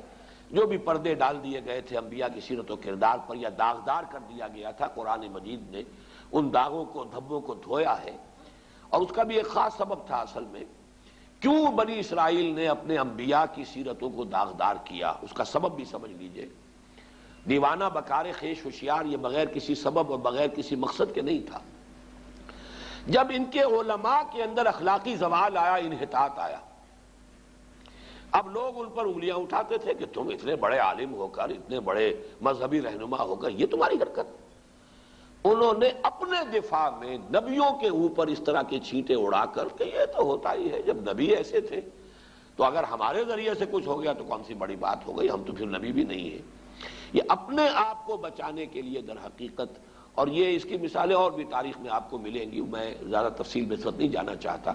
لیکن اس وقت صرف یہ وضاحت میں کرنا چاہتا تھا کہ وما کفر سلیمان ولکن الشیاطین کفروا یعلمون الناس السحر، وہ لوگوں کو سحر سکھاتے تھے۔ اب یہ سحر جو ہے، جو کہ شریعت محمدی صلی اللہ علیہ وسلم میں یہ کفر ہے، آگے آ جائے گا، اس کی وضاحت کی گئی ہے۔ جادو ہے تو حقیقت، لیکن جادو کرنا کفر ہے۔ اگرچہ اس میں اختلاف ہمارے بعض فقہا کا ہے کہ آیا سیکھا بھی جائے یا نہ، یعنی اس لیے کہ بعض اوقات توڑ کرنا پڑتا ہے کسی جادو کا، تو اگر آپ اس فن کے واقف نہیں ہوں گے تو آپ اس کا توڑ کیسے کریں؟ اس حوالے سے تو رائے ہے کہ اس کی معلومات اس کے بارے میں حاصل کی جا سکتی ہیں، لیکن بعض فقہا کے نزدیک اس کا سیکھنا کرنا تو ہے ہی ہے کفر، اس میں تو شک ہے ہی نہیں، خود جادو کرنا، لیکن جادو کا علم حاصل کرنا یہ بھی کفر ہے، یہ بھی ممنوع ہے، یہ بھی حرام ہے، اس لیے کہ ظاہر بات ہے کہ وہ ذریعہ کفر بننے والی شے ہے۔ یعلمون الناس السحر، اس کی اصل حقیقت کیا ہے وہ میں ذرا تھوڑی دیر میں آگے جو موضوع آ رہا ہے اس کے حوالے سے بات کروں گا۔ وما انزل علی الملکین ببابل ہاروت و ماروت، یہ ماں جو ہے اس کا عطف ہے واتبعوا ما تتلو الشیاطین، وہ ماں جو آیا تھا انہوں نے پیروی کی اس شے کی جو شیاطین جن جس مشغلوں کے اندر مصروف رہے تھے ان کی پیروی کی، اسی ماں پر، وما یعنی جو انہوں نے پیروی کی تھی ان کی، کہ جو حضرت سلیمان علیہ السلام کے زمانے میں شیاطین جو کچھ سکھاتے تھے اس کی پیروی کی، وما انزل علی الملکین ببابل ہاروت و ماروت، اور پیروی کی انہوں نے اس کی جو نازل کیا گیا دو فرشتوں پر جو ہاروت اور ماروت تھے بابل میں۔ یہاں پہلے میں چاہتا ہوں کہ جو مختلف آراء ہیں وہ بیان کر دوں۔ یہ ملکین جو ہے لام کے زبر کے ساتھ، یہ ہے ہماری جو معروف اور مشہور قرات ہے، دو فرشتے، لام کی زیر کے ساتھ اس کے معنی ہو جائیں گے دو بادشاہ۔ یہ دونوں قراتیں سلف میں موجود ہیں۔ جو لوگ اس کو ملکین پڑھتے ہیں اس کا مطلب یہ ہے کہ بابل کے دو بادشاہوں کا ذکر یہاں ہو رہا ہے، کہ ان کا یہ شغل تھا جو بھی تھا، جس کا تذکرہ میں بعد میں کروں گا کہ کیا شغل تھا، لیکن ابھی صرف یہ نوٹ کر لیجئے کہ ہمارے ہاں کی مشہور قرات ملکین ہے، اور تقریباً مفسرین کا اجماع اس پر ہے کہ ملکین ہے، یہ فرشتے ہیں دو کہ جو بابل میں اتارے گئے تھے۔ وما انزل علی الملکین ببابل ہاروت و ماروت، اگر تو ملکین پڑھا جائے اس کو دو بادشاہ تو پھر اشکال بہت سے رفع ہو جاتے ہیں، پھر بہت سی چیزیں جو ہیں جو مسائل اس میں پیدا ہوتے ہیں تفسیری، ان کا حل ہو جاتا ہے، لیکن جیسا کہ میں نے عرض کیا اگرچہ یہ قرات ہمارے ہاں ہے، لیکن اکثر مفسرین کا اجماع یہی ہے کہ یہ ملکین ہی ہے اور یہ مراد اس سے فرشتے ہیں۔ بابل در حقیقت قدیم نام ہے ملک عراق کا، پورے ملک کا نام بھی بابل، اور اس کا جو صدر مقام تھا وہ بھی بیبیلونیا، وہ بھی بابل تھا، اسی کے نام سے پورا ملک جو ہے وہ پہچانا جاتا تھا۔ آج بھی اگر آپ مصر میں جائیں گے تو قاہرہ کو مصری مصر کہتے ہیں، مصر اصل میں قاہرہ ہے۔ گویا کہ اگر کسی سے پوچھا کہ کہاں جا رہے ہیں، اگر آپ نے کہیں اسماعیلیہ میں یا کہیں اسکندریہ میں پوچھا کہاں جا رہے ہیں، مصر، یعنی مصر جا رہا ہوں، حالانکہ وہ مصر ہی میں ہے اس وقت، لیکن یہ کہ وہ قاہرہ کو مصر کہتے ہیں۔ اسی طریقے سے یہ بیبیلونیا، یہ بابل جو ہے یہ پورے ملک کا نام بھی تھا اور اس صدر مقام کا بھی۔ یہ صدر مقام جو ہوتا تھا یہ آج کے بغداد سے 60 میل جنوب میں اسی دریائے فرات کے کنارے پر یہ شہر آباد تھا بیبیلونیا۔ تو در حقیقت وہاں چونکہ اب یہ ذہن میں رکھیے کہ فلسطین مغرب میں ہے، شام کا علاقہ ہے، یہ عراق جو ہے یہ اس کے مشرق میں ہے، اس سے مشرق میں پھر ایران ہے۔ ان تین ملکوں کے ساتھ جو ہے معاملہ رہا ہے یہود کی تاریخ کا، کہ یہود پر جب نبوکدنضر جو تھا وہ بادشاہ تھا بیبیلونیا کا، عراق کا،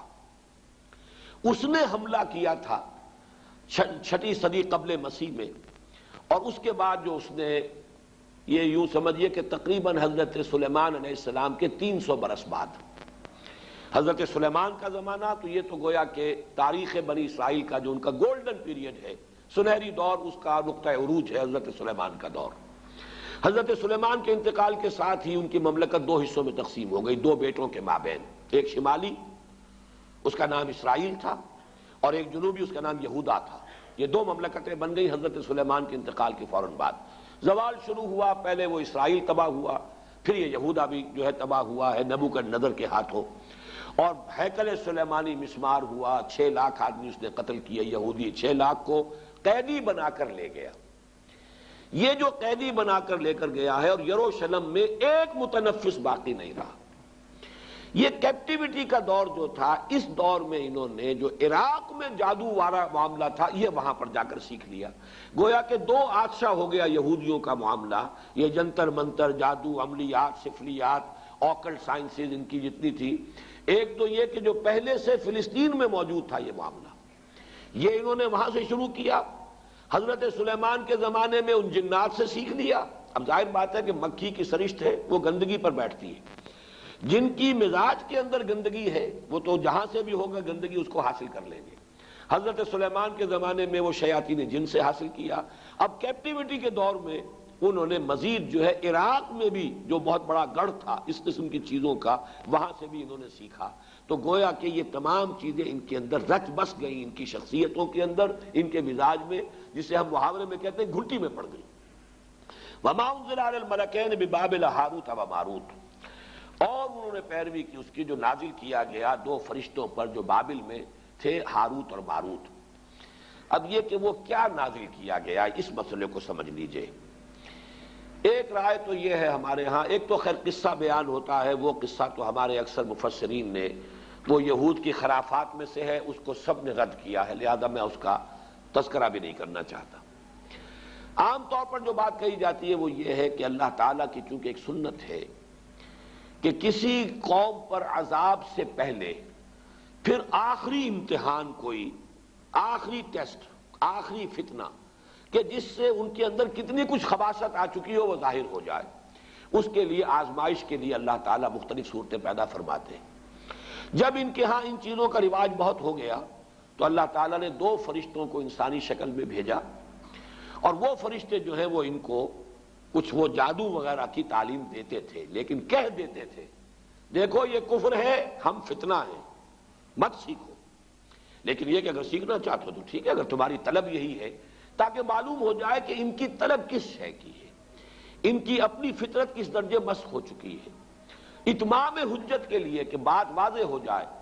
جیسے کہ قرآن مجید میں آتا ہے مختلف مواقع پر کہ اللہ تعالیٰ ان کی رسی دراز کر رہا ہے۔ کیوں کر رہا ہے؟ تاکہ جو ان کا خبث باطن ہے پورے طور پر ظاہر ہو جائے، تاکہ پھر یہ پوری طرح سزا کے مستوجب ہو جائیں، مستحق ہو جائیں، جو سزا ملے وہ واقعتاً ثابت ہو کہ یہ ان کی خباثت اسی درجے کی تھی کہ اتنی سزا انہیں ملنی چاہیے تھی۔ اس معنی میں گویا کہ آزمائش کے طور پر، چنانچہ یہاں کے الفاظ پڑھ لیجئے، وَمَا يُعَلِّمَانِ مِنْ أَحَدٍ، اور وہ نہیں سکھاتے تھے کسی کو کچھ بھی، حتیٰ یقولا، یہاں تک کہ وارن کر دیتے تھے، انما نحن فتنۃ فلا تکفر، ہم فتنہ ہیں، آزمائش ہے، تو تم کفر مت کرو، کفر مت سیکھو، کفر سے دلچسپی نہ رکھو۔ لیکن ان کا حال کیا تھا؟ فَيَتَعَلَّمُونَ مِنْهُمَا، وہ سیکھتے تھے وہ لوگ ان دونوں سے، ان فرشتوں سے، مَا يُفَرِّقُونَ بِهِ بَيْنَ الْمَرْءِ وَزَوْجِهِ، جس سے تفریق کر سکیں وہ کسی شخص اور اس کی بیوی کے مابین۔ اب سفلیات کا علم جو ہے وہ تو آپ کو معلوم ہے آج بھی جادو ٹونے ٹوٹ کے انہی چیزوں میں چلتے ہیں۔ کسی کے گھر کو اجاڑنا ہے، کسی کے ہاں اولاد نہیں ہو رہی ہے تو وہ دوسرے کے ہاں کی اولاد جو ہے وہ بھی اس کو کھل رہی ہے، اس عورت کو، اس کی اولاد مر جائے اور مجھے اولاد جو ہے وہ مجھے ہو جائے۔ یہ سارے ٹونے ٹوٹ کے جو عورتوں کے چل رہے ہوتے ہیں وہ اکثر و بیشتر انہی چیزوں کے اندر ہے۔ قرآن مجید نے بھی وہی جو سب سے زیادہ دکھتی ہوئی رکھ تھی اسی کو پکڑا ہے، فَيَتَعَلَّمُونَ مِنْهُمَا مَا يُفَرِّقُونَ بِهِ بَيْنَ الْمَرْءِ وَزَوْجِهِ، بجائے اس کے کہ گھروں کو آباد رکھیں، گھر ہنستا بستا ہے، شوہر اور بیوی کے مابین موافقت ہے، یگانگت ہے، گھر آباد ہے، تو بجائے اس کے کہ وہ اس کو دیکھ کر جو ہے خوش ہو، اس کے اندر کوئی فساد پیدا کرنا، کوئی اختلاف پیدا کرنا، ان کے درمیان کوئی دنگا اور لڑائی کی شکل پیدا کرنا، تفرقہ پیدا کر دینا۔ یہ بھی ہو سکتا ہے کہ کوئی شخص جو ہے کسی عورت کی سے خود شادی کا خواہش مند ہو اور اس کے لیے اس نے یہ سارے جو ہے ہتھ کنڈے کیے ہو۔ ما یفرقون بھی، اب بھی جو تعویذ بکتے ہیں محبوب قدموں میں آ کر گرے گا، تو وہ تو تعویذ جو ہے وہ انہی چیزوں کے لیے، تو وہ یہ تعویذوں گنڈوں کا کام جو ہے سب سے زیادہ جو اس میں ہاٹ کیکس کی طرح بکنے والے ہیں، وہ تو ظاہر بات ہے اسی دھندے سے متعلق ہے۔ وَمَا هُمْ بِضَارِّينَ بِهِ مِنْ أَحَدٍ إِلَّا بِإِذْنِ اللَّهِ، حالانکہ نہیں تھے وہ ضرر پہنچانے والے کسی کو اس کے ذریعے سے مگر یہ کہ اللہ کے حکم سے۔ توحید کا تقاضا یہ ہے کہ کسی شے میں کسی تاثیر کو مستقل نہ مانا جائے جب تک کہ اللہ کا اذن نہ ہو۔ کسی شے میں تاثیر ہونا یہ اور چیز ہے۔ اللہ تعالیٰ نے آگ میں تاثیر رکھی ہے کہ وہ جلاتی ہے، لیکن اس کا جلانا بالفعل اللہ کے اذن پر منحصر ہے۔ اللہ نہیں چاہے گا نہیں جلائے گی آگ۔ تو اگر آگ سے اس کی صفت منفک ہو سکتی ہے، جدا ہو سکتی ہے، تو ظاہر بات ہے اور چیزیں جتنی بھی ہیں ان میں تاثیرات تو ہیں، لیکن ان تاثیرات کا بروئے کار آنا، بالفعل نتیجہ خیز ہونا اللہ کے اذن کے بغیر نہیں ہے۔ چونکہ یہود جو ہے وہ توحید کے مدعی ہے، اور یہ ماننا پڑتا ہے دنیا میں جتنی توحید ان میں رہی ہے، باقی آپ مسلمانوں کے معاملے کو چھوڑ دیجئے، وہ تو پھر ایک یعنی آخری امت ہے، اور جس طریقے سے تکمیل ہوئی ہے اور دین کی حفاظت کا اللہ نے انتظام کیا ہے تو وہ معاملہ علیحدہ ہے۔ باقی مسلمانوں کو، اس امت محمد صلی اللہ علیہ وسلم کو علیحدہ کر دیجئے تو تاریخ انسانی میں توحید کا اتنا چرچا کسی قوم میں نہیں رہا جتنا یہود میں رہا، اس میں کوئی شک نہیں۔ ان کے ہاں وہ شرک کی وہ دوسری علائشیں جو ہیں، توہمات شرک کم آئے ہیں، لیکن یہ کہ ان معاملات کے اندر اللہ تعالیٰ نے اسی لیے حوالہ دیا کہ توحید کے اگر قائل تھے تو اس کا تو نتیجہ یہ نکلنا چاہیے کہ کسی شے میں کوئی تاثیر بغیر اذن رب اس کا کوئی ظہور نہیں ہو سکتا، نتیجہ خیز نہیں ہو سکتی۔ لہذا ان معاملات کے اندر دلچسپی لینا در حقیقت توحید کے منافی ہے۔ وَيَتَعَلَّمُونَ مَا يَضُرُّهُمْ وَلَا يَنفَعُهُمْ، اور وہ سیکھتے تھے وہ چیزیں جو انہیں نقصان پہنچاتی تھی، فائدہ نہیں پہنچاتی تھی۔ وَلَقَدْ عَلِمُوا لَمَنِ اشْتَرَاهُ مَا لَهُ فِي الْآخِرَةِ مِنْ خَلَاقٍ، حالانکہ وہ خوب جانتے تھے کہ جو کوئی بھی ان چیزوں کو اختیار کرے گا، خریدے گا، ان سے دلچسپی رکھے گا، اس کا آخرت میں کوئی حصہ نہیں۔ یعنی شریعت موسوی میں ان چیزوں کو حرام کر دیا گیا تھا اسی طریقے سے جس طریقے سے کہ شریعت محمدی میں جادو حرام ہے۔ میں اس کا بھی حوالہ آپ کو سنا دوں گا۔ وَلَبِئْسَ مَا شَرَوْا بِهِ أَنفُسَهُمْ لَوْ كَانُوا يَعْلَمُونَ، اور بہت بری شے تھی وہ جس کے عوض کے انہوں نے اپنے آپ کو فروخت کر دیا۔ یعنی دنیاوی مفادات، دنیاوی لذتیں، جو بھی دنیا کی گھٹیا آرزویں، خواہشات ہیں، ان کے عوض اپنے مستقبل کو، اپنی آخرت کو، اپنی ابدی زندگی کو برباد کیا۔ وَلَبِئْسَ مَا شَرَوْا بِهِ أَنفُسَهُمْ، گویا کہ اپنے آپ کو بیچ ڈالا، اپنے آپ کو جہنم کا ایندھن بنا دیا ان چیزوں کے لیے، ان کی طلب میں، ان کے حصول کے لیے۔ لَوْ كَانُوا يَعْلَمُونَ، کاش کہ یہ جانتے ہوتے، انہیں علم حقیقی حاصل ہوتا۔ وَلَوْ أَنَّهُمْ آمَنُوا وَاتَّقَوْا لَمَثُوبَةٌ مِّنْ عِندِ اللَّهِ خَيْرٌ، اور اگر اس کے برعکس وہ ایمان اور تقویٰ کی روش اختیار کیے رہتے، اب یہ گویا کہ مجھ سے اور آپ سے بھی کہا جا رہا ہے اور امت مسلمہ سے کہا جا رہا ہے کہ بجائے ان چیزوں میں دلچسپی رکھنے کے اگر ایمان، تقویٰ، جہاد، احسان، جو اللہ نے دین کے لیے جو یہ مقامات جو ہیں، مقامات بلند جو تمہارے لیے جن کا راستہ کھول دیا ہے، ان کی طرف توجہ رکھو، ان گھٹیا چیزوں کی طرف کوئی میلان نہ ہو، کوئی توجہ نہ ہو۔ وَلَوْ أَنَّهُمْ آمَنُوا وَاتَّقَوْا لَمَثُوبَةٌ مِّنْ عِندِ اللَّهِ خَيْرٌ، تو جو بدلہ اور ثواب اور اجر اللہ کی طرف سے ملتا کتنا بہتر ہوتا۔ لَوْ كَانُوا يَعْلَمُونَ، کاش کہ انہیں معلوم ہوتا۔ میں نے وہ جو عام اس کی جو ایک تفسیر ہے اس کے حوالے سے تو یہ بات پوری کر دی۔ اس موضوع پر یہ کہ کیا چیز تھی جو نازل کی گئی تھی فرشتوں پر، ہاروت اور ماروت پر، اگر انہیں فرشتے ہی مانا جائے جیسا کہ اکثر مفسرین کا اجماع ہے۔ اس موضوع پر میں سمجھتا ہوں کہ مولانا امین احسن اصلاحی صاحب نے جو رائے ظاہر کی ہے وہ بہت مضبوط ہے، قوی ہے، اور وہ یہ ہے کہ اصل میں ایک علم وہ بھی ہے جسے ہم کلمات کی تاثیرات کا علم کہتے ہیں، روحانی اثرات، جیسے مادی چیزیں ہیں، میٹر ہے، فزیکل کمپاؤنڈز ہیں، کیمیکل کمپاؤنڈز ہیں، ہر شے کی اپنی پراپرٹیز ہیں، ان کی تاثیرات ہیں۔ ایسی کلمات کے بھی کچھ خواص ہیں، جیسے آپ کو معلوم ہے ساؤنڈ ہے، آواز ہے، اس کی اپنی ایک تاثیر ہے۔ ایک آواز ہے کہ جس سے طبیعت کے اندر انشراح پیدا ہو جاتا ہے، خوشی ہوتی ہے۔ آخر یہ موسیقی میں کیا ہوتا ہے؟ وہی آواز ہے، کسی اور آہنگ میں آئی ہے، دل افسردہ ہو جاتا ہے، غم کی کیفیت طاری ہو جاتی ہے آواز۔ آواز ہی کی تاثیر وہ بھی ہے، آواز ہی کی تاثیر یہ بھی ہے۔ اسی طریقے سے کلمات، ان کی کچھ تاثیرات ہیں۔ ایک تو معنی ہے، اس لفظ کے یہ معنی ہے، اس لفظ کے یہ معنی ہے، اس لفظ کے یہ معنی ہے، اس لیے کہ ہم نے ان الفاظ کو وضع کیا ہے کچھ چیزوں کا مسمى بنا کر، یہ گھڑی ہے، یہ اینک ہے، لیکن یہ کہ ان کلمات کی کوئی روحانی تاثیرات بھی ہیں بالفعل، ان کا انکار نہیں کیا جا سکتا۔ ان تاثیرات کا استعمال ہے کہ جو ان اعمال کے اندر ہوتا ہے، ان تاثیرات کو، ان کی جو ظاہر بات ہے کہ اسی کو غلط استعمال جادو کی شکل میں ہوتا ہے، انہی کلمات کا استعمال ہے، ان کے اندر تاثیرات ہیں، ان کا ایک استعمال جادو کے لیے ہو رہا ہے۔ لیکن ایک زمانے میں ضرورت پیش آتی ہے مختلف دور میں، جیسا کہ ہندوستان میں بھی ہمیں معلوم ہے کہ ایک حد تک یہ علم بھی دیا گیا یا لوگوں نے حاصل کیا دشمنوں کا اور مخالفوں کا توڑ کرنے کے لیے۔ ہندوستان میں جوگی، سنیاسی، انہوں نے جو بھی نفسیاتی ایکسرسائزز کی ہوئی تھی،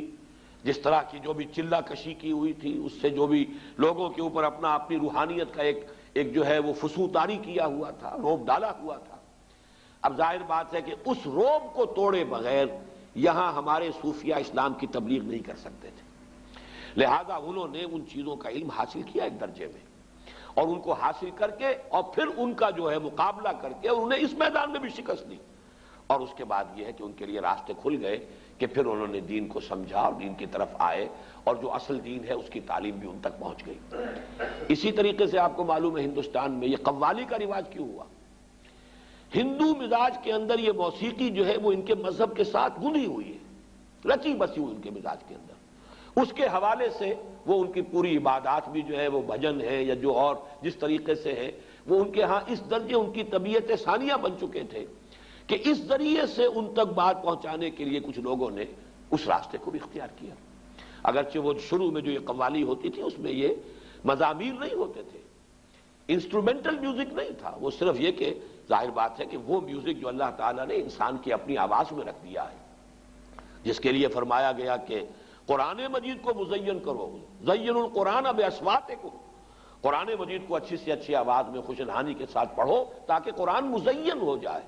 قرآن کے اندر جو اس کے صوتی آہنگ ہے، اس کی اپنی تاثیر ہے۔ ایک اچھا قاری قرآن پڑھ رہا ہو، اس کے اثرات چاہے سمجھا نہ ہو آپ نے، سمجھنا اپنی جگہ پر ایک اور سورس ہے علم کا، اور وہ ضروری ہے، قرآن اسی لیے نازل کیا گیا ہے لیدبروا آیاتہ، تاکہ اس کی آیات پر غور کیا جائے۔ یہ جو ہے اس کی ترجیحات کے اندر تو رہے گا، لیکن یہ کہ اس کی قرات کے اندر اپنی ایک تاثیر ہے، اس کا انکار کرنا درست نہیں ہے۔ اگر اس کی کوئی تاثیر نہ ہوتی تو اتنی تاکید نہ ہوتی۔ من لم یتغن بالقرآن فلیس منا، جو قرآن مجید کو اچھی آواز سے، حسن صوت سے نہیں پڑھتا وہ ہم میں سے نہیں ہے، اس درجے تاکید۔ بلکہ جیسا کہ حضرت ابو موسیٰ اشعری رضی اللہ تعالیٰ عنہ کی تحسین فرمائی حضور نے کہ ایک رات آپ مدینے میں گلیوں میں جب آپ کچھ گشت فرما رہے تھے تو حضرت ابو موسیٰ اشعری رضی اللہ تعالیٰ عنہ وہ تہجد کی نماز میں قرآن پڑھ رہے تھے، اور اس اللہ تعالیٰ نے انہیں ایسی آواز دی تھی کافی دیر تک حضور وہاں کھڑے سنتے رہے۔ ظاہر بات ہے مکان تو ایسے تو نہیں تھے ہمارے، وہ تو ایک کسی کا کمرہ، ایک کوئی کوٹھڑی ہوتی تھی، حجرات تھے، اس کے اندر جو بھی وہ پڑھ رہے تو باہر گلی میں سنائی دے رہا ہے۔ صبح فجر میں جب ملاقات ہوئی ہے تو پھر حضور نے حضرت ابو موسیٰ سے پھر یہ فرمایا، یا ابا موسیٰ انک قد اوتیت مزمارا من مزامیر آل داؤد، اے ابو موسیٰ آپ کو تمہیں تو اللہ تعالیٰ نے آل داؤد کے سازوں میں سے ایک ساز عطا کیا ہے، یہ ساز جو ہے گلے میں تمہارے یہ ساز ہے، تو یہ جو فطری ساز تھا اصل میں اس کا استعمال کیا گیا تھا، اور اس کے ذریعے سے اس کا بہترین استعمال کیا گیا، بعد میں پھر اس کے اندر اضافے ہوتے چلے گئے۔ وہ میں موجودہ قوالی کو نہیں کہہ رہا، بلکہ جو آغاز تھا قوالی کا وہ اس انداز میں ہوا۔ اسی طریقے سے گویا کہ کچھ کلمات کی تاثیر اور اس کے جو خواص ہیں ان کا کوئی علم تھا جو ایک زمانے میں ان کو دیا گیا ہے، ورنہ جادو کے بارے میں تو جیسا کہ میں نے عرض کیا، یہ کتاب استثناء جو ہے، یعنی فلسطین میں صحرائے سینا میں جبکہ ابھی تھے بنی اسرائیل، حضرت موسیٰ علیہ السلام ساتھ تھے، اس وقت انہیں جو ہدایات کی گئی تھی ان میں سے یہ ہے، جب تو اس ملک میں جو خداوند تیرا خدا تجھ کو دیتا ہے پہنچ جائے تو وہاں کی قوموں کی طرح مکروہ کام کرنے نہ سیکھنا، تجھ میں ہرگز کوئی ایسا نہ ہو جو اپنے بیٹے یا بیٹی کو آگ میں چلوائے۔ اب دیکھیے یہ عمل آج بھی روافظ کے ہاں یہ آگ پر چلنے کا جو رواج ہے، بعض جو ہے اس طرح کے کرتب دکھائے جاتے ہیں، اور ظاہر بات ہے جو حالات جو ہیں اس سے آپ متاثر ہوتے ہیں۔ آگ کے اوپر انگاروں کے اوپر چل رہے ہیں۔ یہ اعمال کہاں سے چلے آ رہے ہیں؟ یہ حضرت موسیٰ علیہ السلام کو حضرت مسیح سے 1400 ساڑھے 1400 برس قبل یہ بتایا جا رہا ہے۔ تجھ میں ہرگز کوئی ایسا نہ ہو جو اپنے بیٹے یا بیٹی کو آگ میں چلوائے، یا فال گیری، یا شگون نکالنے والا،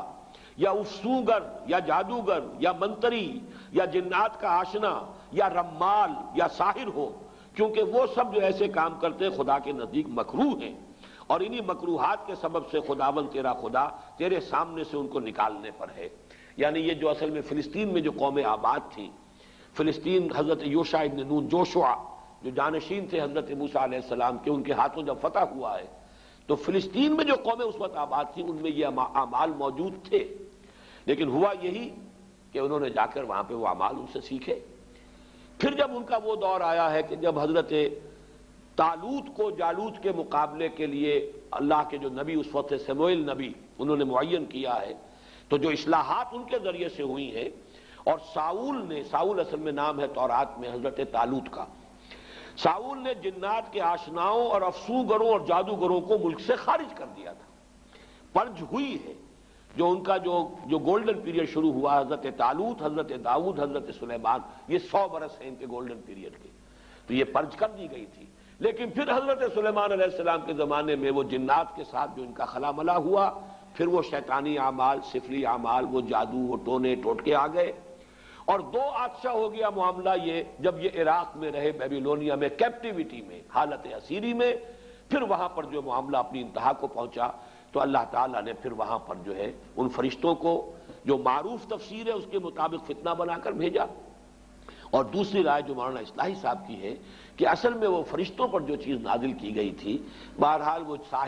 ساحری جادوگری نہیں ہو سکتی، بلکہ معلوم ہوتا ہے کہ انہی کلمات کے خواص کا علم تھا جو ایک زمانے میں ان کو اس لیے تلقین کیا گیا کہ اس کے ذریعے سے وہ دشمنوں کا توڑ کر سکیں، دشمنوں کا مقابلہ کر سکیں، اس کو صحیح مقصد کے لیے استعمال کر سکیں۔ لیکن جب ان کی ذہنیت مسخ ہوئی، انہوں نے اسی کو برے مقاصد کے لیے، غلط مقاصد کے لیے، جیسے 2 دھاری تلوار ہے، آپ اسے کسی اچھے مقصد کے لیے بھی استعمال کر سکتے ہیں، لیکن جب آپ کی اپنی ذہنیت مسخ ہو جائے گی تو اسی کو آپ کسی غلط کام کے لیے استعمال کریں گے، تو پھر وہ ہوتے ہوتے وہ جادوگری اور وہ یہ سفلی اعمال اور آکلٹ سائنسز، ان سب کا معاملہ جو ہے ان کے ہاں رواج پا گیا۔ بس یہ وہ رائے ہے کہ جو میں نے سمجھا کہ وہ میں آپ کے سامنے لے آؤں۔ مجھے مولانا امین حسن اصلاحی صاحب کی اس رائے سے اتفاق ہے۔ باقی اب اصل میں یہ سمجھ لیجئے جو میں نے اس بات شروع میں عرض کی تھی، علم کے بارے میں قرآن مجید جو واضح کرتا ہے وہ یہ ہے کہ علم صرف 2 ہے، تیسری کسی شے کے پیچھے پڑنا یہ در حقیقت اللہ تعالیٰ کے حکم کی خلاف ورزی ہے، یہ جن کو آکلٹ سائنسز کہا جاتا ہے۔ اسی لیے حضور نے فرمایا جس کسی نے کسی نجومی کی بات کی تصدیق کی اس نے میرے لائی ہوئی شے کی تکذیب کی۔ اب یہ چاہے وہ ہاتھوں کی لکیروں کا علم ہو، چاہے وہ اب ہمارے ہاں اس کو بھی سائنس کہہ دیتے ہیں، سائنس آف نمبر، اگرچہ جب اس کو واضح کریں گے تو پھر وہ آکلٹ سائنسز کا لفظ آتا ہے، اور یہ ہاروسکوپس بنے ہوتے ہیں، اور یہ جو ہر اخبار کے اندر چلے آ رہے ہیں، اور فلاں کا یہ ہے اور فلاں کا وہ ہے، یہ مختلف حوالوں سے جو ہے وہ قسمتیں ہیں، فال گیری ہے، یہ تمام چیزیں جو ہے در حقیقت یہ اس دائرے میں آتی ہیں کہ جن سے دلچسپی رکھنا گویا کہ دین کے مقاصد کے برعکس ہے۔ حضور کے وہ الفاظ ان سب کے اوپر آئیں گے، اگرچہ یہ سب غلط نہیں ہے، ان کے اندر تاثیرات ہیں، حقیقتیں ہیں۔ حقیقت ہونا کسی شے کا اور ہے اور کسی شے کا جائز اور حلال ہونا اور ہے۔ جب قرآن مجید تو شراب کے بارے میں کہتا ہے کہ اس میں کچھ نفع بھی ہے، وَمَنَافِعُ لِلنَّاسِ، لوگوں کے لیے کچھ فائدے ہیں، لیکن اسمہما اکبر من نفعہما، ان کا گناہ کا پہلو جو ہے وہ ان کے نفع کے پہلے سے جوئے کا بھی اور شراب کا بھی وہ زیادہ ہے، لہذا وہ حرام کر دیے گئے۔ تو اسی اعتبار سے ان تمام چیزوں کے اندر جو بھی کوئی تاثیر ہے، کوئی ایفیکٹ ہے، کوئی ہے واقعتاً، وہ اپنی جگہ پر اس کی آپ نفی نہ کریں، لیکن ان سے دلچسپی رکھنا، اس کے پیچھے لگنا، اس میں یقین رکھنا، یہ چیزیں جو ہیں پھر انسان کے اندر جس طرح کا ایک وہمی سا مزاج پیدا کر دیتی ہے، پھر اس کے اندر سے وہ عمل کی جو ایک قوت ہے اور ایک ارادہ اور عزم، اس کو جس طریقے سے دیمک جو ہے لکڑی کو کھا جاتی ہے، اس طریقے سے یہ دلچسپیاں پھر انسان کے اندر سے اس عزم اور ارادے اور جد و جہد اور عمل، اس سے انسان کو جو ہے بیگانہ کر دیتی ہیں۔ تو ان کو ہمارے ہاں حرام قرار دیا گیا۔ تو علم دو کون سے ہے؟ یا ایک علم وہ ہے جو آپ نے تجرباتی علم حاصل کیا، ان السمع والبصر والفؤاد کل اولئک کان عنہ مسئولا، اسی لیے وہاں فرمایا گیا ولا تقف ما لیس لک بہ علم، مت پیچھے پڑو،